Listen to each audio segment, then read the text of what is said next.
Kapidongski TV. Ang taong nilalait at mapagkumbaba ay siyang tinataas ng Panginoon. Daghang salamat Edrica lovers sa pagmamahal ninyo kay Erica. Maligayang pagbabalik muli mga idol sa aking munting channel, ang Bisayang taga Davao Kapidongski TV.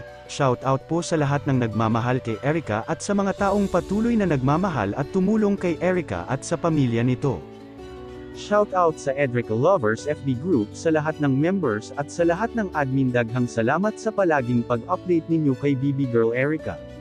Saludo ako sa grupong ito dahil kahit wala sila mga YouTube channel pero tumulong sila sa mga taong dapat na tulungan, at mas lalo ako napahanga sa grupong ito dahil personal nilang mga pera ang ginamit nila para tumulong sa mga kababayan nating nangangailangan ng tulong. At shout out to Miss Ian Toniaca Torres. Ma'am, salamat sa pagkawang gawa mo hindi lang kay Erica dahil noon pa ma'am ay tumulong ka na sa ating mga kababayan na sinalanta ng bagyong Yolanda.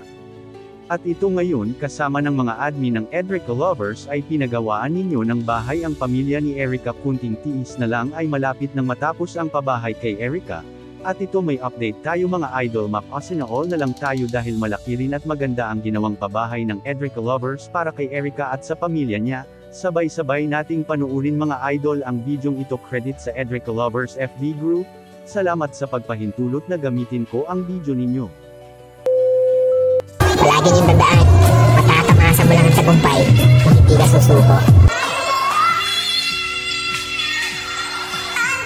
Huwag ka magpapa-apekto sa sasabihin ng mga nasa paligid mo kasi kahit anong gawin mo, meron at merong masasabi. Bumaba ka sa buhay, sasabihin nila naging pabaya ka. Umangat ka sa buhay, sasabihin nila naging mayabang ka. Walang lusot, meron at merong masasabi ang mga tao sa atin. Kaya kung ano yung gusto natin gawin, hanggat alam natin hindi masama yun, gawin natin ang gawin. Alam niyo mga tao, walang pakialam din sa proseso kung paano nyo ginawa, kung paano nyo tinrabaho. Mukhang ewan na talaga para sa mga yan sa umpisa. Ang gusto makita lang ng mga tao palagi, yung finished product. Ano yung narating mo dyan? As long as di mo napapabayaan yung pamilya mo, yung sarili mo, sa kung ano man yung tinatahak mo, panat lang.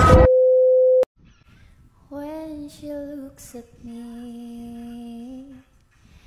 and all the girls is things nobody else can see.